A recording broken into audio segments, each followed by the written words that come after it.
ഈ ഒരു ഡേക്ക് വേണ്ടി I have waited all my years for this moment to come true എന്ന് പറഞ്ഞിട്ട് പുള്ളി പറഞ്ഞൊരു വർത്താനുണ്ട്. 146 കോടി ഇന്ത്യക്കാരുടെ പ്രതീക്ഷയുടെ ബാറ്റണാണ് എൻ്റെ കയ്യിലുള്ളത്. ഈ ടൂർണമെന്റ്, ഈ ഒരു വേൾഡ് കപ്പ് ഞാൻ അടിപൊളിയാക്കുന്നുള്ള ഒറ്റ കോൺഫിഡൻസ് ആയിരുന്നു സഞ്ജു വി സാംസൺ എന്ന് പറയുന്ന നമ്മുടെ മലയാളികളുടെ താരത്തിന്റെ മനസ്സിൽ വേൾഡ് കപ്പിലേക്ക് സെലക്ട് ചെയ്യപ്പെടുന്ന സമയത്തുണ്ടായിരുന്നത്. ബട്ട് അൺഫോർച്ചുനേറ്റ്ലി ആ വേൾഡ് കപ്പിന് തൊട്ട് മുമ്പ് നടന്ന ന്യൂസിലൻഡുമായിട്ടുള്ള പര്യടനത്തിൽ പുള്ളിക്ക് തിളങ്ങാൻ പറ്റിയിട്ടില്ല. ആ ഒറ്റ കാരണം കൊണ്ട് വേൾഡ് കപ്പിന്റെ ആദ്യത്തെ 3 മത്സരങ്ങളിലും പുള്ളിനെ പുറത്തിരുത്താണ്. അതിന് അവസാനം ആ 3 മാച്ച് കഴിഞ്ഞിട്ട് സൂപ്പർ 8ന് മുമ്പായിട്ട് ഇന്ത്യൻ ക്യാപ്റ്റൻ സൂര്യകുമാർ യാദവിനോട് പത്രക്കാർ ചോദ്യം ചോദിക്കുന്നുണ്ട്, നിങ്ങൾ സഞ്ജുവിനെ കളിപ്പിക്കുകയാണെങ്കിൽ എവിടെ കളിപ്പിക്കുന്നു? അപ്പം പുള്ളി തിരിച്ച് ഒരാക്കി ചിരിയോട് കൂടി ചോദിച്ചൊരു ചോദ്യം എന്താണെന്ന് വെച്ചാൽ, എവിടെ ഞാൻ കളിപ്പിക്കണം? Where should I play him?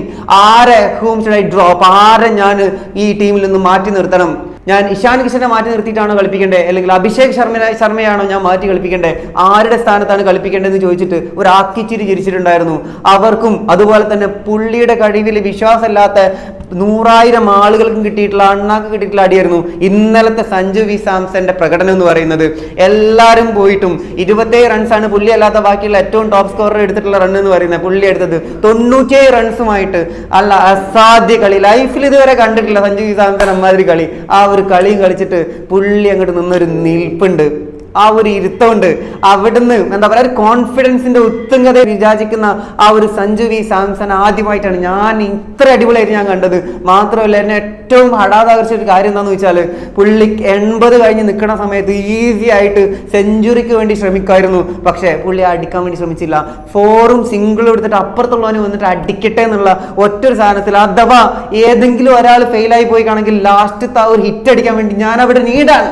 I should hit that final winning runs എന്ന് പറയുന്ന ഒറ്റ സാധനം ഉണ്ടല്ലോ, അത് വെച്ചിട്ട് പുള്ളി നിന്നൊരു നിൽപ്പുണ്ട് മറ്റേടത്ത് നോൺ സ്ട്രൈക്കേഴ്സ് എൻഡിൽ.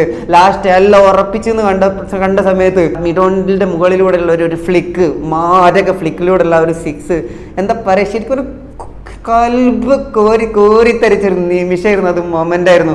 ഓരോ ക്രിക്കറ്റ് പ്രേമിയും ഓരോ കളി ആരാധകനും ക്രിക്കറ്റിനെ ഇഷ്ടപ്പെടുന്ന ഓരോരുത്തരുടെയും ഹൃദയത്തിന്റെ ഉള്ളിലേക്ക് ശരിക്കും കയറി പോയിട്ടുള്ള ഒരു സംഭവമായിരുന്നു അത്.